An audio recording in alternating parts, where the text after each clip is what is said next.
probably 28, and like this dude's probably like 5'8", 160 pounds. Not in decent shape. Like but he's not like, you don't look at him like, damn, that dude's been working out a lot. And dude, he fought this young guy and ends up fucking beating him in the first one. And the whole time I'm watching, I'm like, man, I can't even watch this shit. Like, I can't be a part of this. Mr. Old Miyagi dude's does bleeding out of his ear at one point. Shit. And I'm like, man, I can't even watch this shit. Dude, an old dude comes back and beats the guy the first time. Whole place goes bananas. Bro, I couldn't believe it. I watched a 7-year-old guy beat up like a 28-year-old guy. I like that shit myself. And I'm like, Gives me like hope. I said, bleeding out his ear, and I'm just like, I can't even be a part. And like, I couldn't believe when he won. I was like, that's awesome. And like, I'm glad like I got to like check that off his bucket list and blah blah blah. He just got out of prison. What are you talking about? That's like so, daily life. And so then I'm at the tournament, and I see this dude's there again. They got him another matchup, and he's got a matchup against like a 17 or 18, maybe 19-year-old kid. Bro, and he comes out and he pins this kid twice. Place goes bananas. You're talking like a 70-year-old dude coming in here and like whooping on fucking like people like a third his age. It was wild, bro. The place, like I had a blast watching, but it really goes to show the effectiveness of technique and desire. You know, I mean, Shawshank Redemption, bro. That's what it's all about. He's been locked up. He's putting down them prison rules. That's what that's all about. Trust me. 70 years of this shit. But it was a very fun event. That's it's right. It's Somebody like tells me 11. He pins people really good. It's like $11 on Fight TV, so I highly recommend going and checking it out. Again, it's 2020 Catch Wrestling World Championship event with Snake Pit USA. Crazy. Like I said, you're going to see me get in there. And you're going to see me get pinned twice in the finals, which is a bummer, but I know how many of y'all motherfuckers out there can't stand to see my success. So if you want to go tune in and watch me lose, go buy the pay-per-view. Just make sure you put in my code so I get credit for that pay-per-view, even though you hate me. What's your code? I don't know. I'm just talking shit to This guy. It's always Troop. I've never seen the Troop with hair. Yeah, you like that, baby? it's a new Your boy development. Bulletproof Troop went full face turn. Used to have Unbelievable. shaved head and look mean. I mean, I'm still the same bad mother hubbard, but I'm trying to clean it up a little bit. More like superhero, like G.I. Joe, superhero. You can trust in the red, white, and Troop, baby. Bang, bang, bulletproof gang. I've seen pictures, and you're doing different events, suit and tie, all cleaned up. Don't recognize the dude, but it's you. Tell us about that. Yeah, so I have been doing a lot of combat sports analysis and color commentary for a variety of different combat sports promotions, primarily professional wrestling. So I've been doing a lot. I'm actually on television doing professional wrestling commentary in about 150 regions around the country every week. Here in Los Angeles on KDOC at Saturday mornings at 1 a.m. Dude, that's when we all watch KDOC. Ain't nothing else on. That's when you guys should be watching KDOC. Boy, Bulletproof Troops on there. That's right. Me and Al Pastor are watching that shit. So That time and that's for Championship Wrestling from Hollywood. And I'm also on Primetime Live, which is a pay-per-view that was in association with the National Wrestling Alliance, put on by the United Wrestling Network, same people that do Championship Wrestling from Hollywood. And so they had me coming on wearing a suit, so I've really brought my brand in a much more professional direction. Incredible. And I'm calling myself the professional ass kicker. You know, I'm cashing checks and snapping necks, baby. That's what I do. When the promoter hands me the green, you're going to see black. Lights out. Watch out. Yeah, but so I'm enjoying doing the whole professional thing. You know, I grew the hair out. I think that there's a lot of dudes out there that have the shaved. I think the shaved head, scary dude look is somewhat played out. You know, I don't think I need to look scary. There's one in the room. There's one next door. Well, I think What that's happens when you look like Mr. Jefferson? That's another thing is got the rep around. because people can be a little limited to it. You know, like Yeah. when I first started growing out, people were like, yeah, if it's a little light in the back, but it's like, no, man, I grow in thick, man. I just. Master, I'm jealous. He does. He's He's a fucking chia pet. Who knew? Just shave it off, man. You know, You're a chameleon. You've molded into so many different things. Last time we talked, LFA guy going for the title, and then now he's LFA. LXF. Lights out. But I've seen you find LFA, haven't I? Yep. Okay. I'm not confused. Thank you, Robert. But yeah, you're right. LXF for the title. That was bitching. But moving on to all these great things. The pandemic ruins most lives, and Blake Troop's on fucking fire. You know, Well, that's because I was willing to pivot and make adjustments and adaptations based upon the circumstances of what was going on. I was supposed to have the biggest fight of my life, March 13th, 2020. Main eventing on the Fox Sports Network for the LXF, Lights Out Extreme Fighting Heavyweight World huge. title. Biggest fight of my career. And COVID canceled it the day of weigh-ins. So I put a ton of preparation into that. The day of. Not only the emotional buildup and all these things that I'm expecting this to be like the next big jump point in my career. I'm already on TV doing commentary for pro wrestling. If I had a world title, it builds to that legitimacy. It builds to bringing my brand into professional wrestling as well. And it just didn't happen. And not only the whole career kind of being kind of put at a standstill, and not only that, but a big prepared for all this. And it wasn't like I won or I lost or there was anything. It was just taken away from me entirely. But I mean, everything. A lot of people had things taken away from them. And I was bummed for a while. You know, financially, it put me in a tough spot, too, because that was a big payday that I was looking. You know, I was main eventing. I've got great sponsors behind me. And Main event on broadcast TV. yeah, you know, so it put me in a tough spot. But luckily, I had been already starting to look at other routes of potentially taking my brand, most specifically towards professional wrestling. I'd already began doing commentary for Championship Wrestling Hollywood on television prior to that fight occurring. And so I really ended up putting more of my effort and emphasis into professional wrestling because they can put on a lot more shows and stuff during this period of time where an MMA event's significantly more expensive. Talent costs a whole lot more to bring in and so forth. No where audience. wrestling stuff can get put on a lot more often. Where a lot of the professional wrestling stuff that I was working with was going on during the pandemic. We were still filming for Championship Wrestling Hollywood. As long as all the It's okay. He only has COVID all over me right now, but it's all good. Ugh. At least I got it from Blake Excuse Troop. It's all good. Ugh. I got antibodies from SARS the first time. But so, where everything was in compliance with what the health regulations were, we were all getting tested before, and so forth, whether it was for the pay-per-view, for Primetime Live, or Championship Wrestling Hollywood. But one of the things the pandemic did, it did shut down a lot of almost all entertainment, all live entertainment, just about all major sports were shut down. Movies weren't being filmed. Yeah, everything. You know, we had Porn stopped, I think. most specifically in most specifically in wrestling, we had WWE. Most specifically in wrestling, we had WWE and AEW that were running live wrestling, and that was so the market was very limited. So Primetime Live came out. Dave Marquez is the genius. That's where I saw you. Primetime Live. Dave Marquez is the genius behind Primetime Live, who wanted to bring out a new type of. I mean, the United Wrestling Network had already been around, but a new type of weekly event that brought together talent from around the world from various promotions to put together an awesome live wrestling show. So Primetime Live, I started doing some live stuff on TV, which was almost a next step up during this pandemic level of my entertainment, or my steps into professional wrestling and other entertainment stuff, which has basically been my entire 2020, was transferring a lot of my career from being in a cage. At the beginning of the year, I thought I was fighting somebody, to almost entirely behind a camera. The first time I competed at the end of 2020 in catch wrestling, and I've competed at the beginning of 2021. But I still believe that the majority of my career moving forward will be ideally behind a microphone and doing combat sports style analysis. Do I still want to fight? Yeah. Do I still want to do professional wrestling? Fuck yeah. But I mean, I'm definitely trying to figure out the way that I'm going to have the most longevity in doing both of those together. And I think that my style of commentary and combat sports analysis is something that hasn't or isn't really able to be replicated. Early on in doing my combat sports analysis stuff, I tried to come in and be a pro wrestling commentator. I tried to talk things up. Wow, you could feel the seismic activity from that slam in San Diego. Like, trying to play shit up, which I'm not going to say is wrong, but there's two other people at the booth that are great pro wrestling, build it up people, where I bring a different element to the table of the strategic combat sports style approach of what guys could be doing differently, or why does this submission work? I've got a sports medicine background, so I can talk about why a choke works. Or nobody really knows that Blake is educated. Yeah, believe it or not. I mean, now that I'm growing my hair out, it's doesn't probably a just take little off easier heads. to believe. Yeah, unbelievable. For real. You're the easiest interview ever. Just keep going.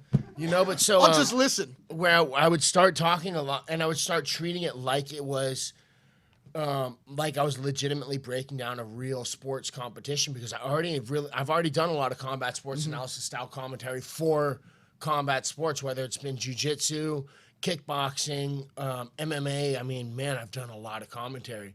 So I just started treating it like that that was kind of the direction they were telling me to take it, like treat it like combat sports.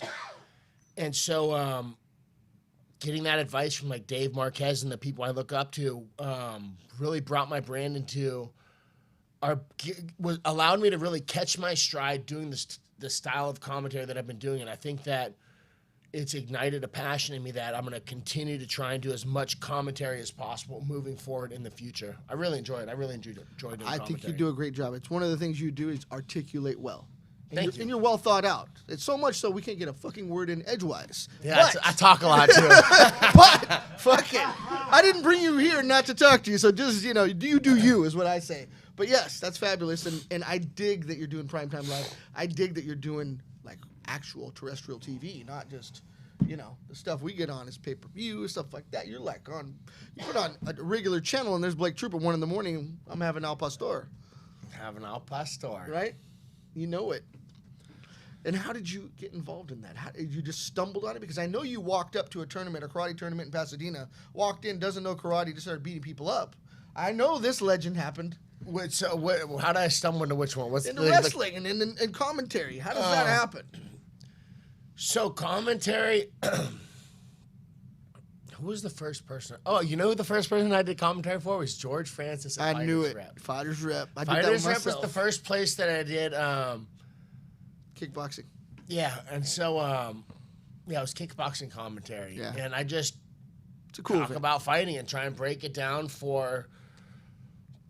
what's going on so somebody can understand the strategies of what's going on. Because like watching a game of chess is awesome if you know how to play chess. If you don't know how to play chess, I mean, like, but if someone's standing there like telling me, oh, dude, he's trying to get this and he's got, and blah, blah, blah, blah, blah, then you're like, oh shit, now I kind of see what's going on. Like, you can kind of get into it. So that's essentially what I try and do. I'm trying to break down a game of chess for somebody who might not know how to play chess. Or if you do know how to play chess and you already kind of get it, or you might have a more in-depth understanding of what's going on. I might be pointing out stuff that you might not have already seen, but you kind of get the gist of what's going on. Or you just changed the fucking channel. You're like, dude, this is checkers. Because you don't know chess for shit. Well, I mean, right? the thing is, if people don't understand what's going on, it's much easier for them to tune out. It's a big reason why people don't like watching fights go to the ground. It's because they don't understand the battle that's going on the ground. And if they understood the battle going on, they'd be much more interested in it. If you don't know what's going on, like, I used to not be a fan of watching soccer, but then I worked for Chivas USA, and I started to understand the intricacies of the strategy of how it works with passing the ball around, and I became much more interested in watching the game because now I understood some of the strategy of what they were trying to bait or what they were trying to do with things. Makes sense. Other than crying like bitches, everything else is really cool. Yeah. But that's a strategy in itself. Well, I actually talked to the players about that. I want to know. Because, bro, it's a little bit hard to take serious. And then, like, it's hard. Until they make, the player said they're like, until they make rules against it, you're at a disadvantage not to do it because the other team's going to be doing it. If they want that shit to stop, they need to make rules for it to stop, and it'll stop just like that. It makes it unenjoyable to see men cry when they twist their ankle, and then they get back and run. Like, wait a minute, didn't you just twist your ankle? Right, it just gets hard to take them serious, exactly. That's what I mean. Know? And then you go watch two chicks like Joanna Jacek and Wei Lee go at it, and you're just like, come on, guys. Yeah. You know? It makes you wonder. Like, it's...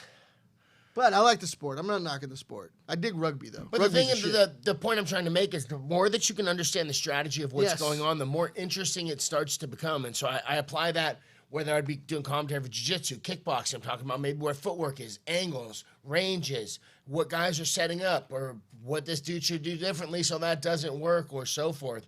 So that somebody watching who might not be as educated can understand that. That's smart. And then I take the same principle and I apply it to pro wrestling, where given, there might be some storytelling and choreographedness to it, if it's a little guy and a big guy, I can be like, man, EJ Sparks needs to get in there, land a big attack, and then disengage. Because if he stays in long enough for Hammerstone to attach himself, EJ Sparks is going to go for a flight. You see him, boom, come in, do some kicks, bam, bam, boom, he gets caught this time, smash, big guy, You know, where I'm, oh shit, man, let's see if he can catch him. Can he get, maybe he gets away this time. Where now people can be like, I can kind of see what even though it might be pro wrestling, applying the exact same logic, or, maybe it's a guy getting distracted by a guy on the outside, man, he needs to keep his head in the game, or blah, blah, blah, blah, or. Leave your girlfriend at home. That kind of thing. Not you, Blake. I ain't going to get you in trouble. Joey asked a question. Joey. He wants to know what Troop thinks about bare knuckle fighting. Bare knuckle fighting. I am a huge fan of bare knuckle fighting. I've actually chatted with them a little bit. I would only take a fight with bare knuckle boxing if they were interested in giving me a longer term commentary position on their events. I've talked to them a little bit. I know. Chatted with them a little bit. But as for watching the sport, I'm a huge fan. So for the people watching that don't know as much about bare knuckle boxing, break it down for us. It's essentially, as I say, bare knuckle boxing, meaning tape can only come up to about 1.5 inches, 2 inches from the knuckle. So it's bare knuckle landing on a guy's face when they land. Or girl. There's girls in there. Or girl, opponent, whatever it may be. But so with these punches, so this changes the dynamic a little bit of boxing. The next thing is the structure. It's 5 2-minute rounds. Fast. Meaning that there's 2 minutes into a round. Most boxing is like 12 3-minute rounds, or at least 3-minute rounds. Maybe it's 8, depending on how skilled these are. But you start talking top tier guys, and it's 3 12-minute rounds. It's a 36-minute fight. This is 5 2-minute rounds. It's a 10-minute fight, which means it's a sprint. There's no feeling. I mean, yeah, there is a little feeling each other out, but they make you toe the line, which like come right up in the middle. You're basically starting almost in the pocket, and it starts banging and banging. And the fun thing about bare knuckle boxing is it's significantly different than regular boxing in the sense that you don't have boxing gloves. And what the big differences are is that when it's a bare hand, it's a lot less protection. Hands slide through these windows in the fronts and the sides much, much easier than a big boxing glove. Fact. Because you can cover a lot less too. So a 16-ounce glove like this, you're totally safe in the front and pretty good on the side. Or like this, with a 16-ounce glove, you're pretty safe, but bare knuckle, you're not. So you got to rely a lot more on getting off the line and avoiding these shots and landing on guys. And when you have bare knuckle, like a bare knuckle landing on someone's face, it just slices people open. You'll see brutal fights, and both dudes leave with zippers on their face. 3, 4. Man, it is brutal. You got dudes leaving there looking like piggy banks. Just want to walk up and put a coin in. And broken hands. But I'm a big fan. And so another thing is it requires significantly more precision, because if you're punching, this is really your target, is the guy's face. You start landing on the side of the head, behind the ear and shit like that, yeah, you can knock a dude out. But at the risk of breaking your hand on their head, you don't have any protection on the end of that knuckle. So it requires much more precision. And I think as a result, guys got to get in and sit here and precise bang, use head movement and footwork to get advantageous angles that are still going to pick them face shots, clean face shots where guys are swinging there. Because the overhand right MMA, dude, that's not flying to bare knuckle boxing. Even that's a little sketchy in MMA because, dude, you catch a guy on the top of his head, you could easily break your hand. That really, especially bare knuckle boxing, you got 2 weapons. It's not MMA where, all right, I can't throw this hand anymore. I got knees up. Bare knuckle boxing, you break your hand, and man, you're at a significant disadvantage now. What about the clinch rules as well? The fact that the clinch rules are different. So, and then one of the clinch rules, you bring up a great point. The clinch rules, you can grab with one hand, so you can't do it 2. So in boxing, you can't really do that. They're going to break you up. But so you can get a collar tie on a guy, and you'll see dudes throwing uppercuts and hooks and banging in here. It's actually boxing. Dirty boxing. It's really exciting to watch. That's all I got. Like I said, 5 2-minute rounds. So 2 minutes on, minute off. So these guys have, it's not a crazy long work to rest ratio, where it's one of the probably biggest, shortest work times to the regular amount of rest in any combat sport. So these guys typically can go pretty fucking hard.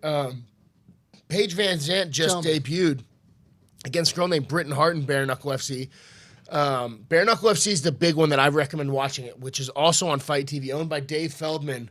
Matchmaker's a guy named Nate Shook. Shout out to both you guys for running a fantastic show. She's a beautiful girl. What do you think about her stepping into bare knuckle boxing, slicing her face up, busting her knuckles? Tell me about that.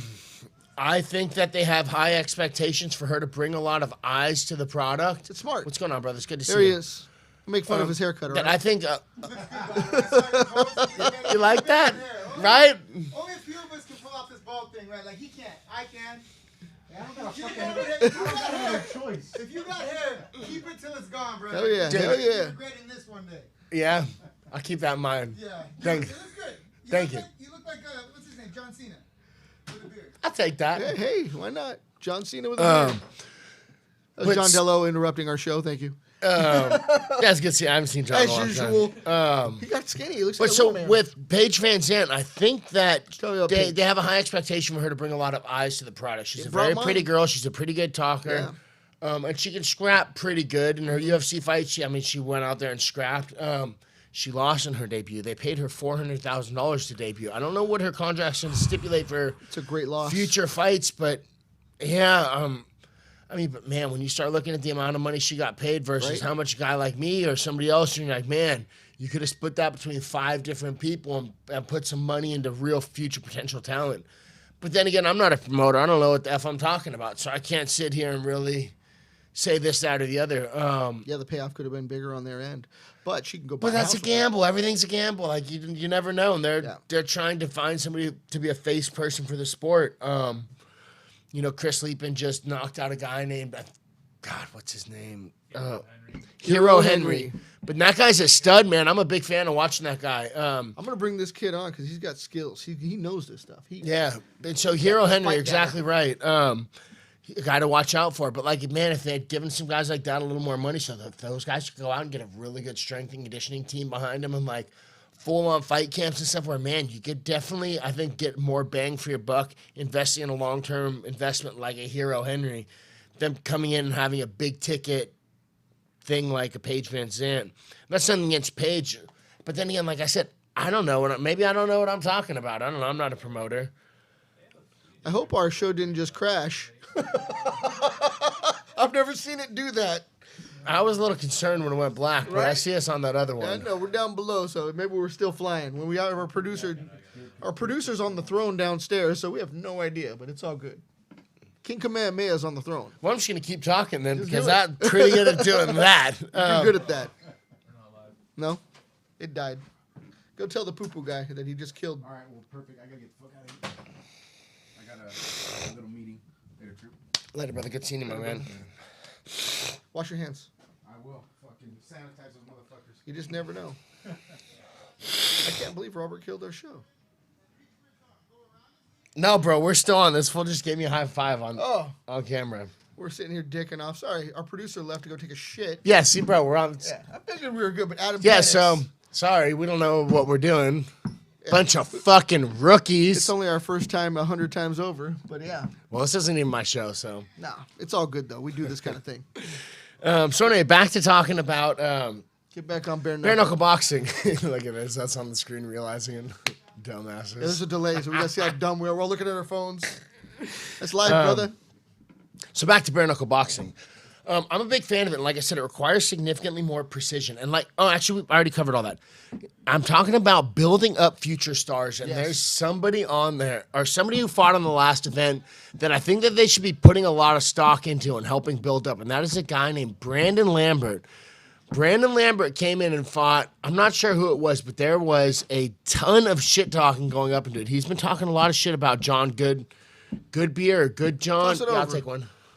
What about me, Thank brother? you. Can you put I don't us get back one of up? those, I can't too? look at myself. I can't do a show. And Blake wants a protein bar. Yeah, can I get one of those too? Here you go, man. Watch your nuts.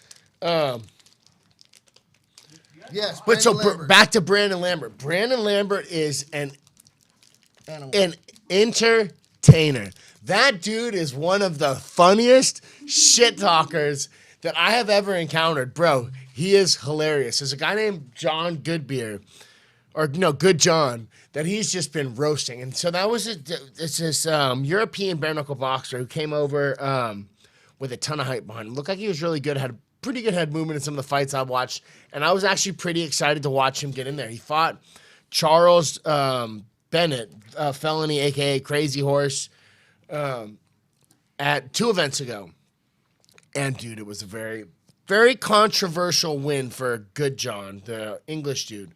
Well, man, I don't know. I think Charles won, but I get it. It was a close fight. But so Brandon Lambert has been roasting this dude, talking so much shit, and I'm hoping that Nate Shook and Dave Feldman put together Brandon Lambert versus Good John. I don't know. Good John. What's that? What's the dude's name? Tyler Good Good John from John. England. Tyler Good John? Tyler Good John. Oh, Tyler Good from like the bare knuckle. Yeah, bare knuckle. Oh yeah. No, We're on bare knuckle still. I believe it's Tyler Good John. I'll give you a confirmation. Hey, what's I going get on? right. What's going on? The Rage-ing. Your dad. You guys pull up in a parking lot and I'm all, hey, Is there a question up there? Blake Troops with his dad. Is there a question on there? Yeah. Yeah. It says, what do you think, Wing Chun or trap fighting would work best in BKB? You know, That's an interesting question. Who asked that question? John. While he puts together. John. Oh, your friend John. Savat John. it's hard to say. I haven't done enough of either of those to really say. I think some of the redirection stuff could be great for Wing Chun. I honestly think the best thing that you could do for bare knuckle boxing, though, is learn how to box like a tall guy. If you can work great straight punches down the pipe, then you could bust dudes up.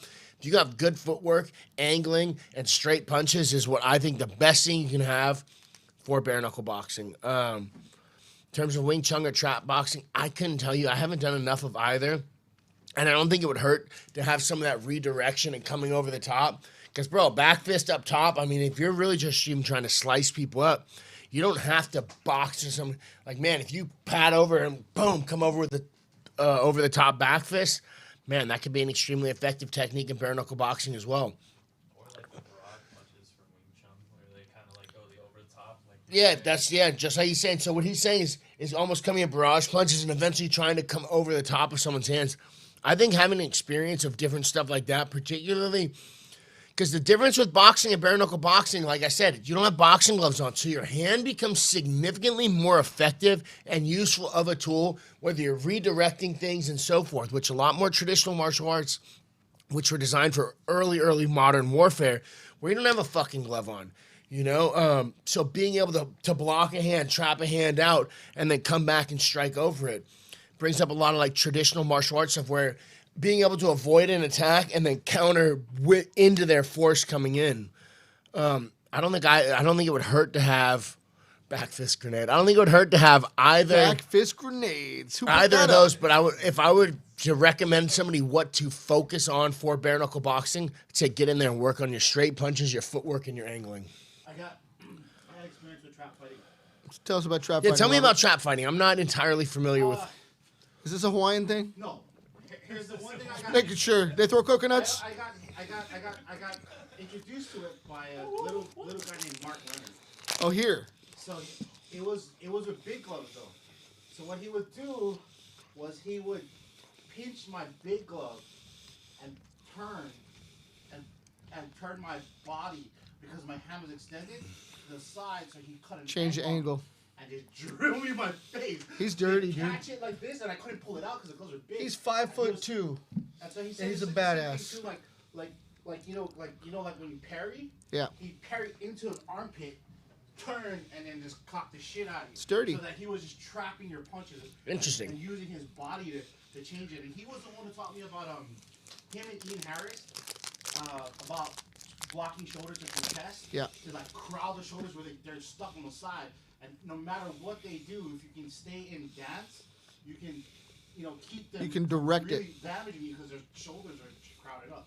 So that's kind of my experience with that. Interesting. It is more misdirection as well, but it's more on angles. I'm a fan. I don't think you can have too much training and different stuff to expand your thought process and how to either attack or prevent attacks or shutting things down. I think all these styles have gotten as far as they have because they have effective components. The thing is, they might not be effective in every situation. Like, people want to think Taekwondo is silly, but when you start thinking about being at full range, if it's every time we're at full range and coming in, then the timing and the ability to cover big distances really quickly is going to be really good for a person. Would I want that to be my only style? No, but I'd love to be familiar with it. And, You know? adaptable to it because those guys are quick. Exactly. So, like, I think each of them have, like the traditional martial arts. If you're always starting here, bam, there's a point, back all the way to full reset. Then you get great at the clash, you know, so there's a component to that being a great aspect to it. Do I think that you need to learn jiu-jitsu and wrestling and Muay Thai and all these other things as well? Absolutely. Mandatory. But do I think that it has absolutely, that there's some components to the sport, if you can sit down and look at what the rule set is and how did this come to be and why does this work in this rule set, then you can start figuring out when and where it may work. Because I'm not going to say Taekwondo kicks don't work, because they work fantastic at certain ranges if you can sneak them in. But I wouldn't want that to be my only arsenal. But I wouldn't mind having a cool tornado kick or spinning hook kick or something like that, or, you know, jumping switch kick or something. Capoeira kick. You know, I wouldn't mind having some of those in the arsenal to surprise people, because, man, you can make a quick 50 Gs if you land that in the UFC. But I wouldn't want that to be the majority of my style. So I think it's great to be familiar with all kinds of different stuff, whether it's trap fighting, Wing Chun. I think if someone were wanting to bare knuckle box, I think it would be beneficial for them to do training in both of those if possible, if they had access to good coaches. But at the end of the day, I think fundamentals win championships.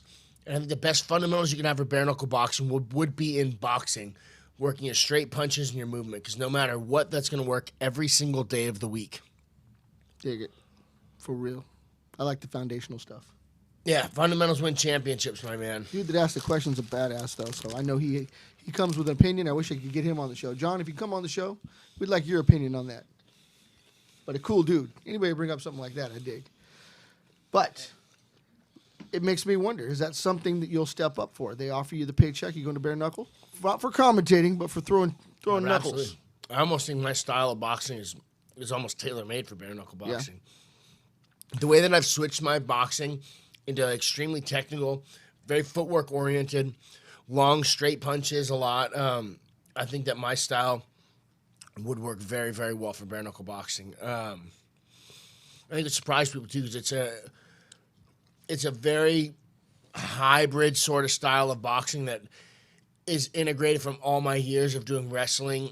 Not professional wrestling, like submission wrestling and stuff, being able to switch my stances, cutting angles on people, that I think it would be a surprise to a lot of people. I'm not just good at regular boxing. I understand the fundamentals of stuff, and now I've integrated a bunch of fundamentals for different things into a very unorthodox style of attack. I mean, it's, when you look at how the way I do it all makes sense, but it's just not stuff that you really see, or ways of, and I don't even really want to go into detail about it, because you guys are just going to have to see me get in the cage. You're just going to have to pay to see it. But I think it would work very, very well. Is that coming back? Is LXF coming back? We're a year out exactly right now from preparation time last year when we were ready to see you go. You know, I couldn't tell you. You're right. It's supposed to be March 13th. I'm not entirely sure. I haven't heard anything. It looks like things are opening up more and more. And I absolutely want to get that Lights Out Extreme Fighting heavyweight title wrapped around my waist. That would feel damn good. And it should have happened a year ago. And if it's going to take another year to happen, it's going to happen in a year. But at some point, that title's getting wrapped around my waist. So, Mike Quintero, whether I got to go around you, over you, or my personal favorite, through you, I'm coming for that LXF title, baby. Like it or not. Coming for the gold and the glory, baby. Bang, bang, bulletproof gang. On that note, want to come up, Adam? Yep. Adam's going to do the bloody breakdown with you for the fights coming up. Right. Coming up on Saturday? Yep. UFC 250? UFC 250. All right. Video from Joey first. Oh, never mind. Do it. Launch it.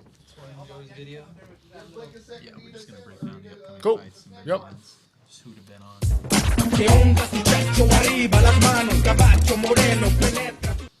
What's up? Good morning, everybody. This is Joey the Bull. Hey, today's the day. I just got up. I actually had to shower last night and this morning with this special soap. Yeah, it was just this medical soap they make you scrub yourself with Moses gave me in this. the morning, and then of course Like Moses. you go straight to the hospital. I guess they sniff you because on the paperwork it says if you don't wash yourself with this stuff, they pretty much say you're not going for surgery. So I think maybe it's a scare tactic to make sure you shower.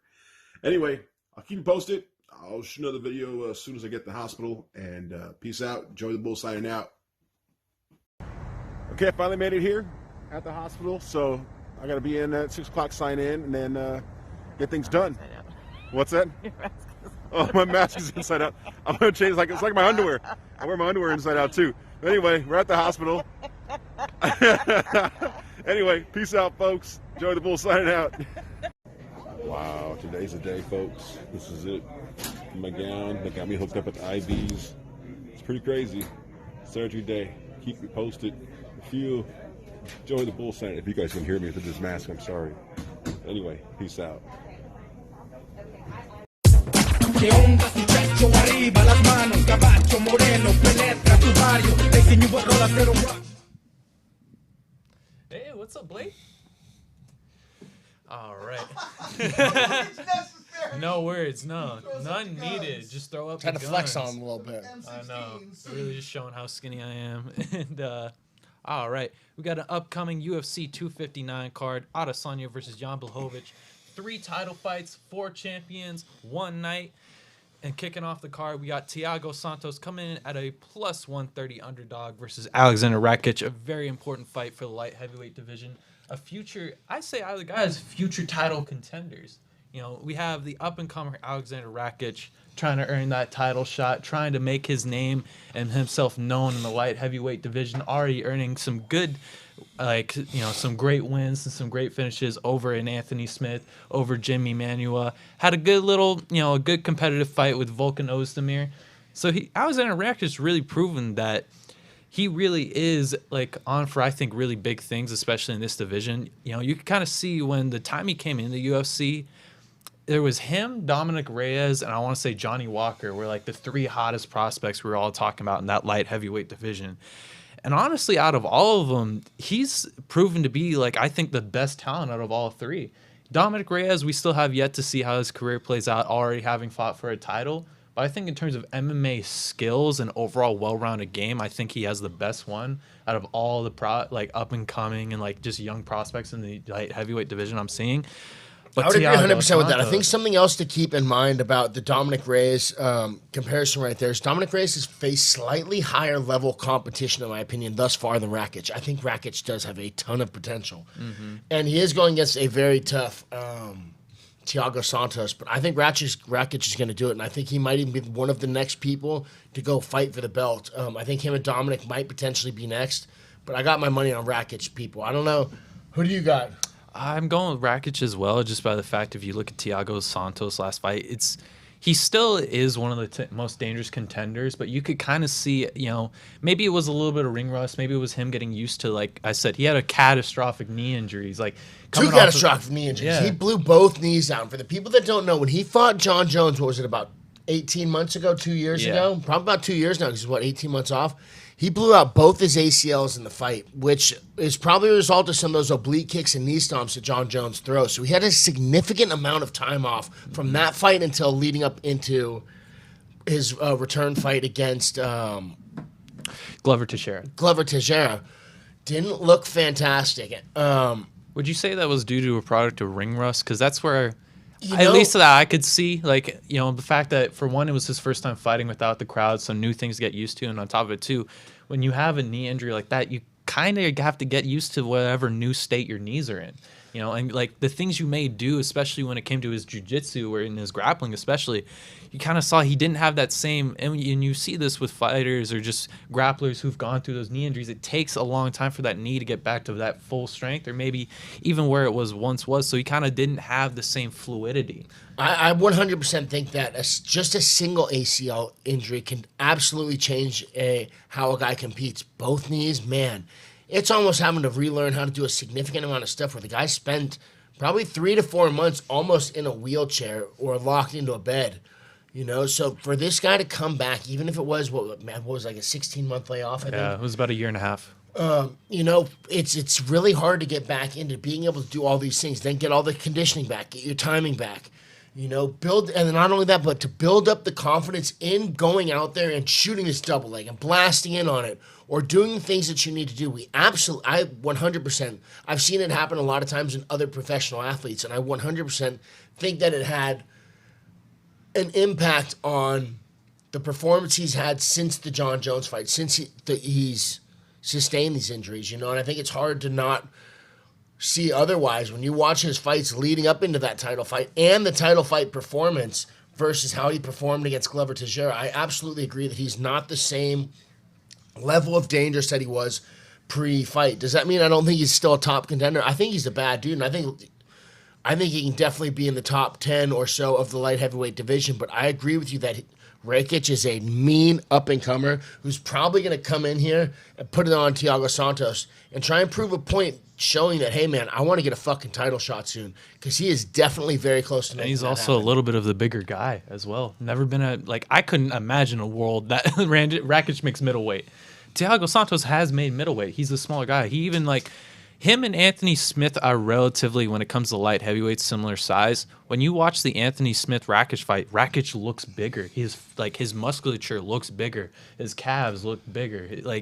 He looks like he was built perfectly for 205 at 6'4", 205 pounds. He probably walks around in that cage at around 230, 235, I would take a guess.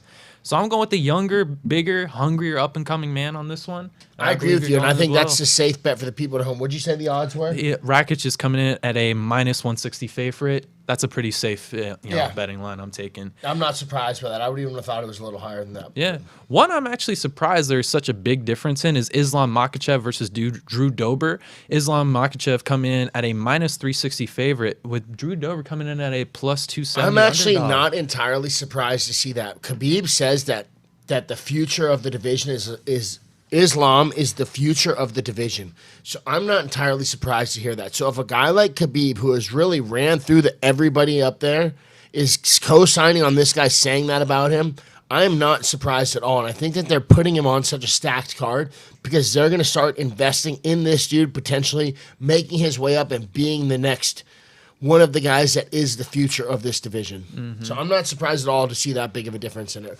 I'm not entirely familiar with Drew Dober, but I'm very familiar with Islam. And that dude is, like Khabib said, smash. And like Islam, Khabib's co-signing on him. And I expect that to be what happens. Well, just like how Islam, I would say, in the training room is Khabib's protege, take a guess who Drew Dober is the protege of. Who? Justin Gaethje. Team Elevation. Interesting. The main sparring partner at 155 of Justin Gaethje.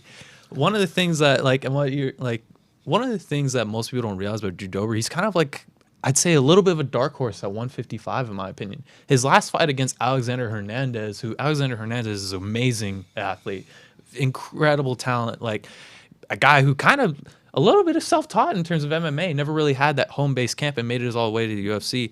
And Drew Dober, had a almost a complete shutout performance. Other than the few eye pokes that they had a little bit back and forth in that fight, that was a perfect fight, pretty much fought by Drew Dober, where he has decent wrestling skills. He can keep the fight standing, but Drew Dober's true skills are within striking. I believe even as a teenager, he was a national Muay Thai champ. So he comes with that kind of Muay Thai, kind of like K1 kickboxing background, and he's a little bit of a pressure fighter as well. And we've seen Drew Dober, he's built like Captain America. Imagine a Blake Troop built at 155. That's how he's built. Well, if that's the case, and you're talking about Justin Gaethje being the mentor for him and Islam essentially being the big dog for Islam, well, I think that is a big advantage in Drew Dober's favor in the sense that now they've gone in and seen, dude, you need to fucking let your hands go. Because Gaethje we learned the lesson the hard way when Gaethje and Khabib fought is, dude, you need to go out there and let your fucking hands go, because if you stand around and wait, you're going to get put on your back.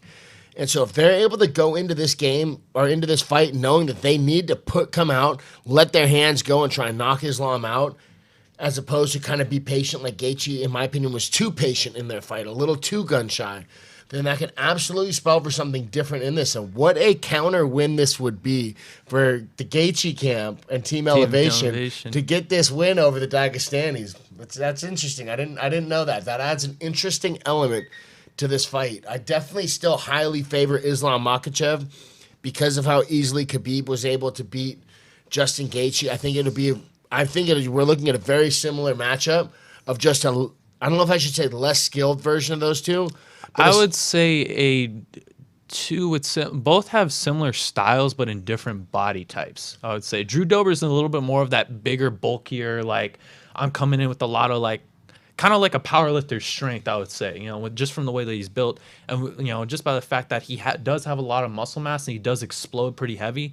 His cardio is not too bad, especially for his size. It's not the greatest in the world. We've seen him kind of like, after the amount of pressure that he puts on within those first kind of couples of rounds, he begins to fade a little bit, but I'm going with Drew Dober on this one, just because of the fact that I don't think many people realize that he's a pretty strong underdog, and the fact that he's the more experienced UFC fighter and has fought a lot. I would say similar level or potentially even higher level UFC competition than Islam has, just being in the UFC longer, being the older fighter. I believe 32, I want to say, and by the fact that he's really when you see fighters hit that I would say that 28 to 34-year-old range is when you see the physical and mental really come together. And Drew Dober in his last few fights has really hit that perfect balance between the physical and mental really adding up. And he's just looked like a different type of beast.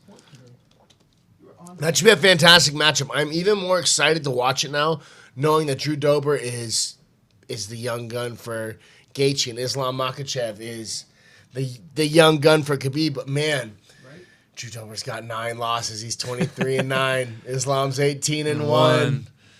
I'm leaning heavily favored on Islam, but I'm excited to watch that fight. And that's also a good betting line to take, for the underdog at plus 270 and a minus 360. That's a good one to make a little bit of money. Moving on, our first title fight of the night, a fight I've been so excited for, a guy who I've been calling to finally get his title shot, and we finally get to see it. Aljamain Funk Sterling is finally get his title shot against Peter Yan. Peter Yan coming in at a minus 120 favorite. Aljamain Sterling minus 110. Also favorite. Pretty close. A fight where nobody really has the perfect answer, the perfect prediction. It could go a lot of different ways. I really think Aljamain Sterling, honestly, I think has converted the best funk style wrestling into MMA. When you see a lot of guys with those kind of counter style wrestlings, they're very effective and they're very useful versus guys who don't know what they're doing. But Peter Yan's been training at a high level and like MMA level camps for a long time. I believe coming out of Tiger Muay Thai, and then I forgot what his exact home camp is, but we know his grappling is good. We know he knows how to stuff a takedown. We know like he was gonna want to keep the fight standing in those kind of boxing range. And going back to what you're saying, Peter Yan's, I think his best strengths are with using that boxing footwork and using his boxing that's 1-2 straight down the range. Dan Hardy actually brought up an interesting point when I was watching his breakdown the other day about this fight, where Peter Yan will use you'll see his best footwork come in his boxing stance switches, where you typically see it with Muay Thai or kickboxers where they get a little more comfortable with the stance switch, versus where it's interesting that Peter Yan's more like a Bud Crawford, I would say, of where he'll hit you 1-2, step into like that next stance switch to set up his power shot, and then he'll catch you when he has you backed up against the cage. And on top of it too, Peter Yan can take a pretty good shot, so he's gonna stand there like a Russian wall to walk you down and hold you against that cage to get the knockout. But with Aljamain Sterling, he's called the Funk Master for a reason, and there's a reason why. When you watch him shadow box, like Rogan uses comparison all the time.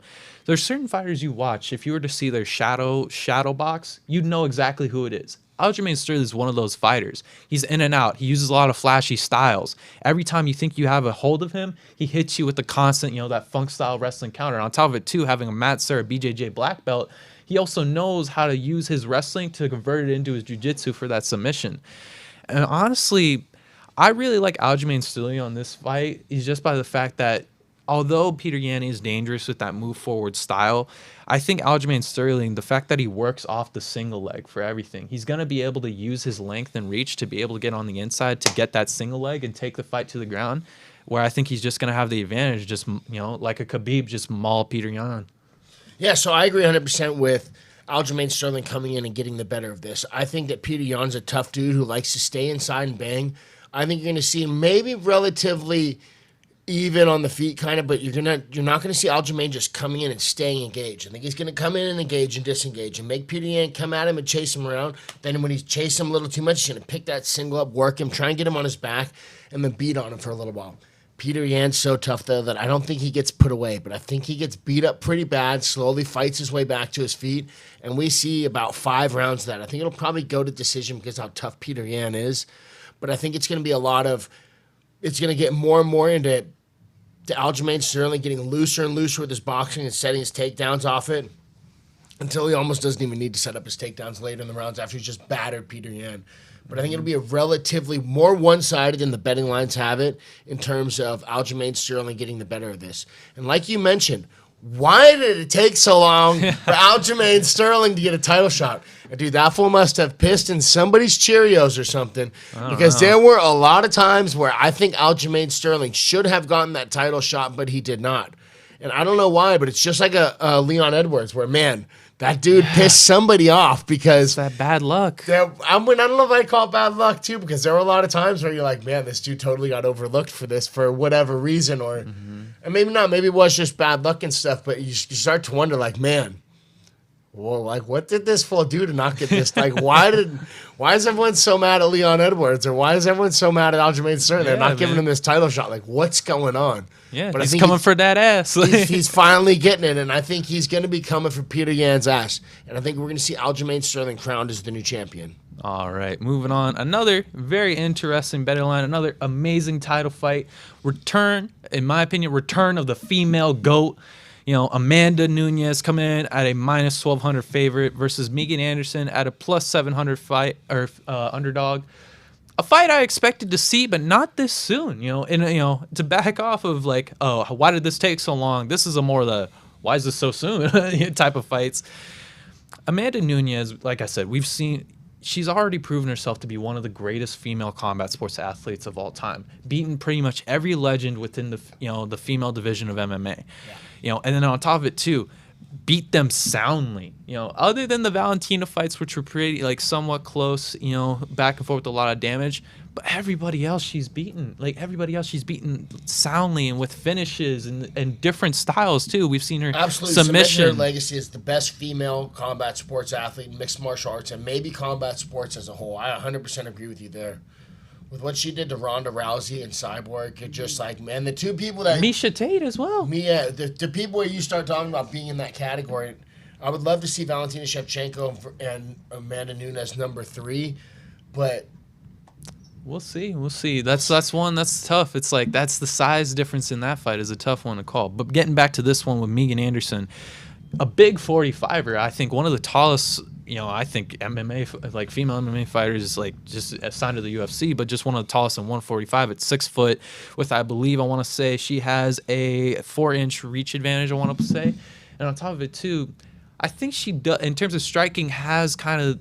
Not the perfect, but really good style to potentially beat Amanda. If we're going to see somebody beat Amanda at 145, in my opinion, Megan Anderson is your best bet. And the way she's going to do that is using that range, but wearing Amanda out.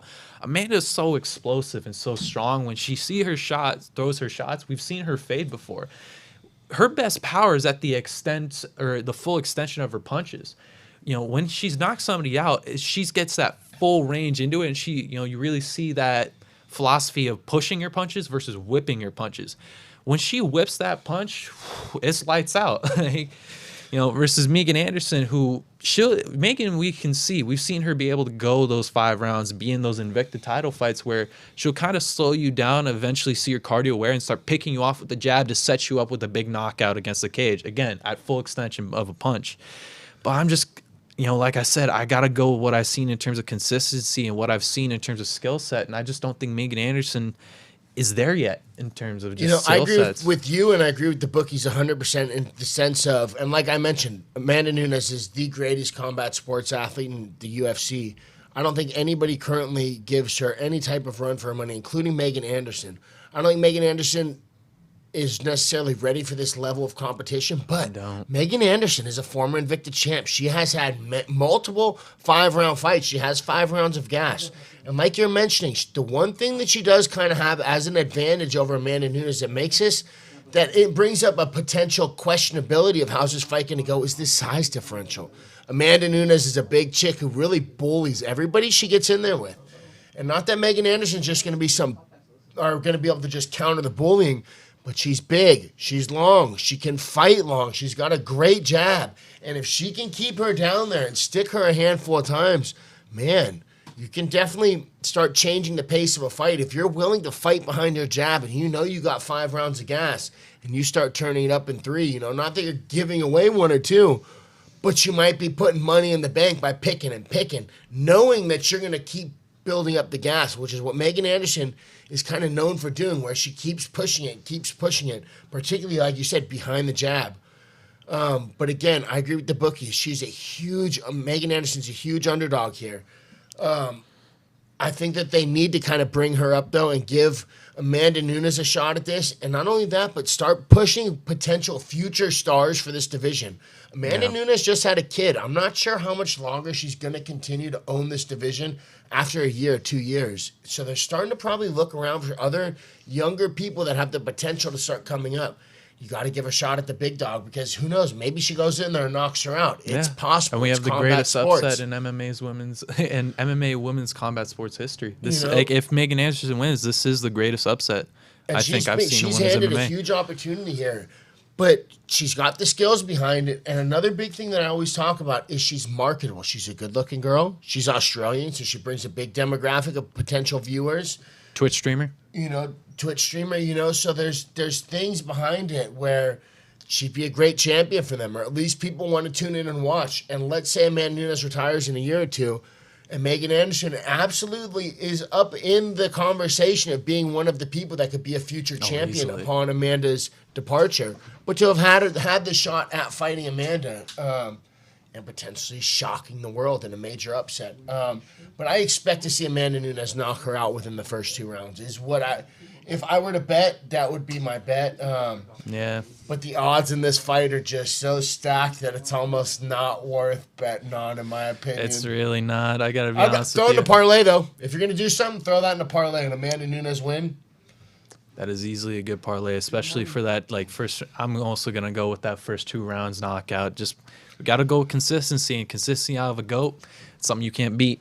All right, moving on. In a very exciting main event, a middleweight champion versus a light heavyweight champion. Israel Adesanya versus Jan Blachowicz. A fight, you know, I'm just a big Israel Adesanya fan. He's my favorite fighter. Hard not to be. Like, it's hard not to be a fan of this guy, especially with just his energy, his aura. You know, there's a mystique to him. He's kind of got that same Conor McGregor of, he like, brings a that swagger. Like, you mystical watch him come superhero. out. I don't remember what UFC was. UFC 200 comes out, has like a dance crew with him. Comes out, puts a show on, talks shit ahead of time, puts out memes and things, and then comes out and gets in the cage and performs. Mm-hmm. It is hard not to be an Israel Adesanya fan. I don't know about you, but I'm excited for this one. I'll let you cover your stuff, and then I'll throw in my input on it. No, but it's like I said, there's something to Israel that we haven't seen in a long, long time. You know, I go back and I watch the Anderson Silva fight, and that's one of the most beautiful fights I've ever seen. Not the most exciting fight, not like the most where heart was shown, but the most spiritual and energetic fight I've seen in a long, long time. Where you see that energy exchange, where you see kind of that passing of the torch. And ever since then, like, Israel has just been on a tear. I go back and I watched the Paulo Costa fight before.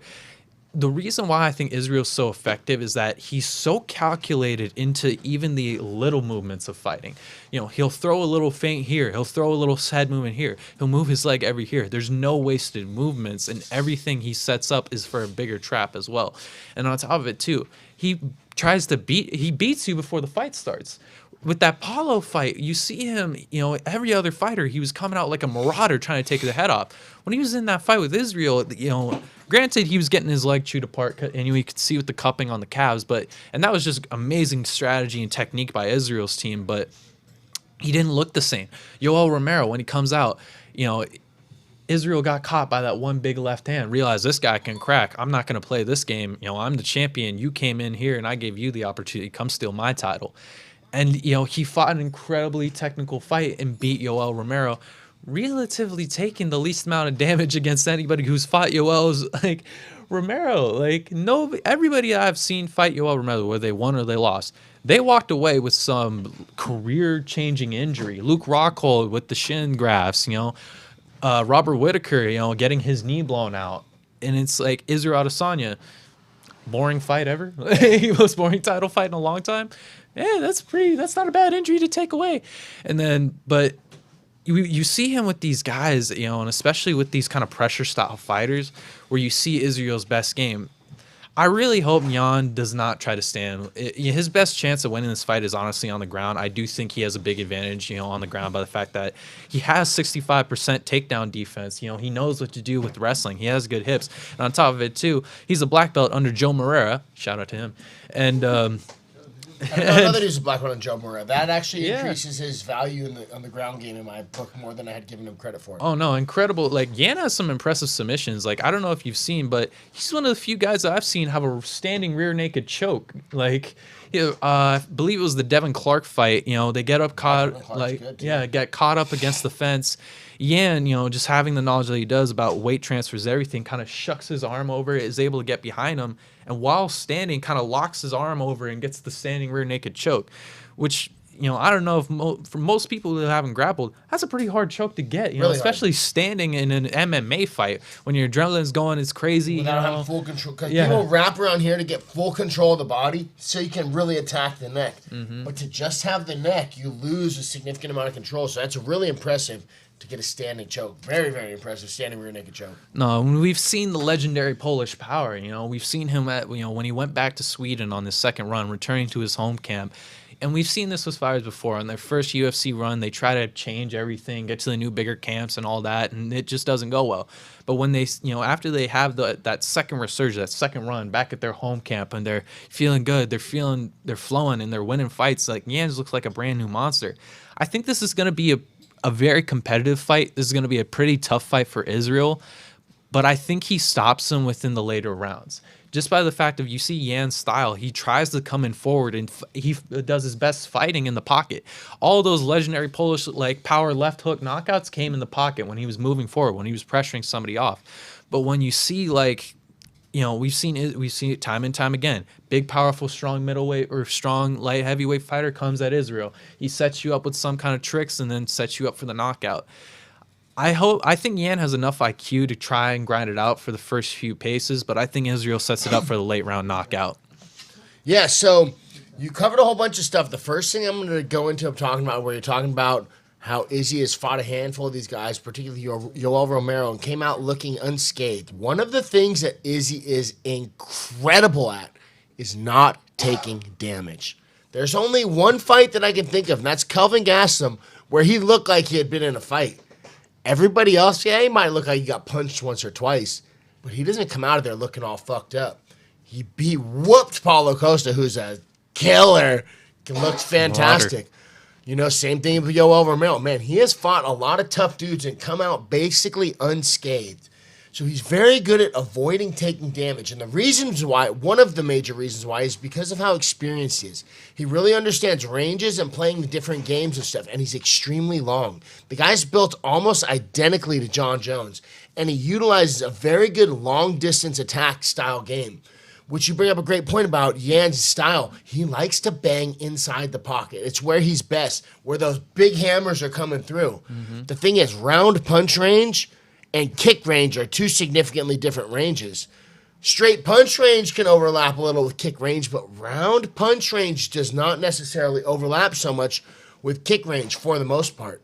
And as we saw in the Israel Adesanya fight versus Paulo Costa, Izzy is more than comfortable staying at kick range, blasting those low calf kicks, straight kicks to the body, and question mark kicks, and just mixing those up, and like you mentioned, feinting it where he'll flick his hip, just pretend like he's kicking his hip through, so you don't know if that quick low calf kick's coming, a straight teep to the body, or a teep question where that's going to turn over at the top into a question mark kick, which he has fantastic knockouts in kickboxing.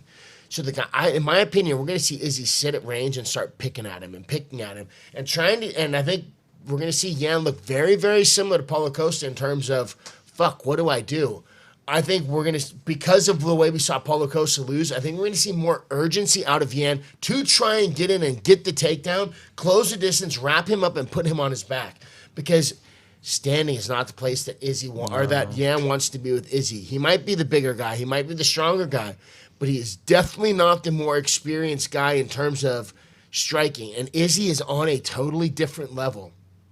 And I'm not sure what Izzy's ground game looks like. I'm not going to say it's bad, but it's probably the Purple weakest belt part, from Atos. which is fantastic. But in terms of you start looking at the depth of his other areas, his wrestling and his grappling are going to be the weaker thing when you start looking at his striking ability, because I don't think there's anybody in the UFC that's on that level of striking. Maybe a few guys, but very few guys. Peter Yan's striking coach?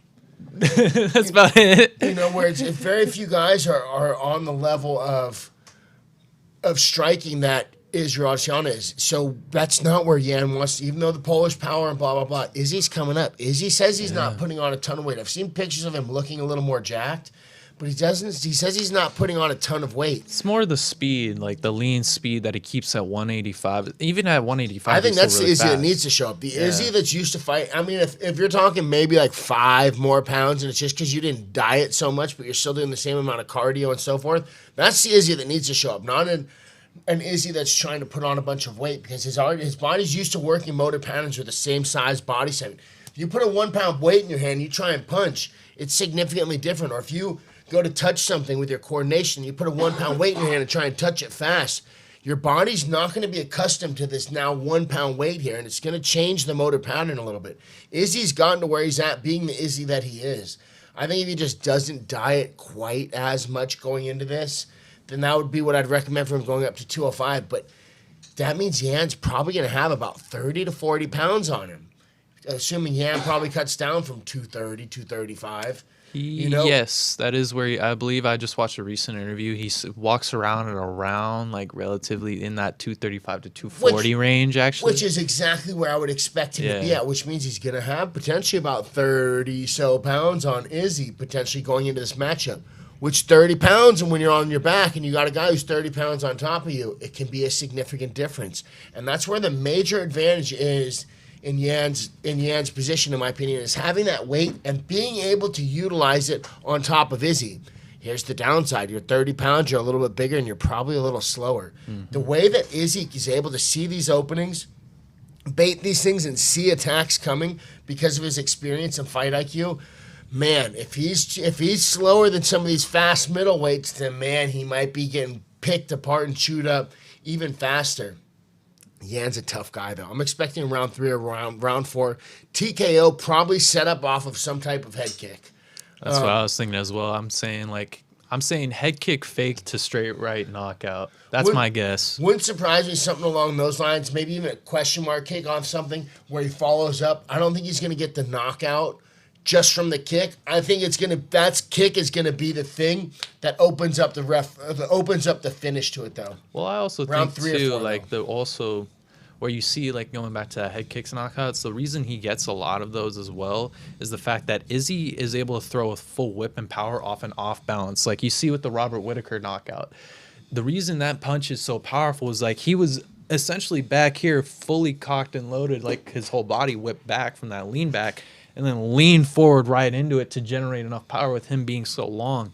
And the fact that he has such good balance, he can throw at those odd angles where his hips and weight is actually shifting more over here, but he can then bring it right back for the same amount of force. Absolutely. And not only is he able to pull these weird things, but a big thing with punching, and you'll see this when people break stuff, is transferring power. And you mentioned it with the whip and the push. Where, like, if you have something, is it going to be a big thing pushing into it, or is it transferring, touching and coming back out? Not that you don't punch through, but it's kind of hitting and putting that force into them. And Izzy does a fantastic, you might hear snappiness of a punch might be another way to, people reflect here, like poppiness. Sometimes we'll say turning it over, but you don't have to turn it over to have that transfer. But Izzy's fantastic at that. And like you said, he's long, and he can hit some weird stuff because he's so experienced. He knows right where he is and how to get himself right to where he wants to go, which is why it's so dangerous for Yan if he wants to play that stand-up game, particularly if he is continuing to try and chase into the pocket where we know Yan wants to be standing. And if Izzy's able to just get him to chase him around and catch him with stuff and get off the line, it could be a short, painful night for Yan, or if Yan's able to close that distance and wrap Izzy up, which is definitely possible because we saw it in the Kelvin Gastelum fight that, dude, if a guy gets in and bangs with him a little bit and tries to tie him up, then kind of get on him, which I was shocked at how well Kelvin Gastelum did against Izzy. So, it's definitely possible to see a guy who's got good hands, who's willing to bang, and some wrestling to get in and put it on Izzy, so you cannot count Yan out. But what kind of awesome implications is it if we see Izzy become another one of the champs, join the champ club, go up to 205, and get the belt that John Jones had been holding on to forever? That's a perfect setup. Then we start talking storytelling. It's almost like pro wrestling, but given you can't do, it's not as easy as just like, okay, he wins the belt and blah, blah, blah. He's got to go win it. But man, if Izzy wins that belt, and I think there's a great chance that he does. And then John Jones goes up to heavyweight and beats either Stipe or Ngannou for the belt, which I think there's a very good chance that he does. We'll leave those matchups and conversations for another day. But then you got John Jones potentially coming back to 205 to fight Izzy for the 205. Man, it just makes for an incredible story. But I think Izzy by round 3 or 4 TKO. We'll get into that potential storyline in the future if it ever comes. And I'm glad we're ending out on the same page on this main card. Israel by 3rd or 4th round TKO. Thank you for coming on here, Blake. I appreciate your analysis and breakdown. Brother. And all right, and I think, where can they find you on your social media? So you can come on over to bulletprooftroop.com and pick yourself up some merch. My website will be up this week.